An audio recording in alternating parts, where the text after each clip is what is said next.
Вице-премьер правительства России Виктория Абрамченко по итогам совещания у президента Владимира Путина утвердила план мероприятий по декриминализации и развитию лесного комплекса. Первое положение плана – стимулирование переработки и меры господдержки. Согласно ему, Минэкономразвития до 15 декабря предстоит подготовить нормативный правовой акт, устанавливающий введение полного запрета вывоза из России необработанных или грубо обработанных лесоматериалов, хвойных и ценных лиственных пород, начиная с 1 января 2022 года. Второе положение плана Абрамченко – цифровизация и обеление лесного комплекса, что предполагает создание федеральной государственной информационной системы лесного комплекса. Другими словами, в России появится государственный лесной реестр. Наконец, в плане прописаны меры по лесному надзору. Минприроды получила распоряжение подготовки к 1 декабря к внесению в Госдуму проекта по лесному надзору. Глава компании «Роснано» Анатолий Чубайс заявил, что российский рынок высокорискованных активов немыслим без привлечения в него денег из негосударственных пенсионных фондов. По словам Чубайса, негосударственные пенсионные фонды – это единственный шанс для России сдвинуть проблему с мертвой точки без революций. По словам Чубайса, Центробанк России ранее предлагал негосударственным пенсионным фондам размещать пенсионные средства с условием, что они станут партнерами по такому товариществу и заключат соответствующие договоры.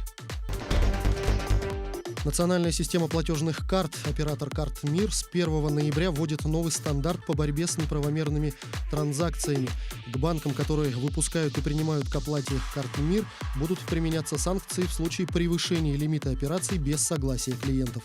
Меры будут применяться в случае, если ежемесячно со счетов клиентов будет украдено мошенниками более 1 000 000 рублей или более 0,5% суммы всех транзакций. Отмечается, что к неправомерным транзакциям относятся не только мошеннические списания, но и другие транзакции, совершенные вопреки желанию владельца карты, в том числе продление подписок на различные сервисы и другие операции, о которых клиент забыл. Кроме того, учтены и списания в результате противоправных действий. Например, если карта украдена и злоумышленник расплачивается ею в магазинах или снимает наличные в банкомате. Эксперты назвали сумму, которая необходима среднестатистическому россиянину, чтобы чувствовать себя счастливым. Согласно данным проведенного опроса, для счастья жителей России в среднем необходимо 100-150 тысяч рублей в месяц. При этом москвичу требуется 150-300 тысяч. Тем не менее, в целом россияне считают неплохой зарплату в 60 тысяч рублей. Отмечается, что всего 4% россиян получают достаточно, чтобы быть счастливыми, а 43% опрошенных хотели бы зарабатывать как минимум в 10 раз больше, чем сейчас.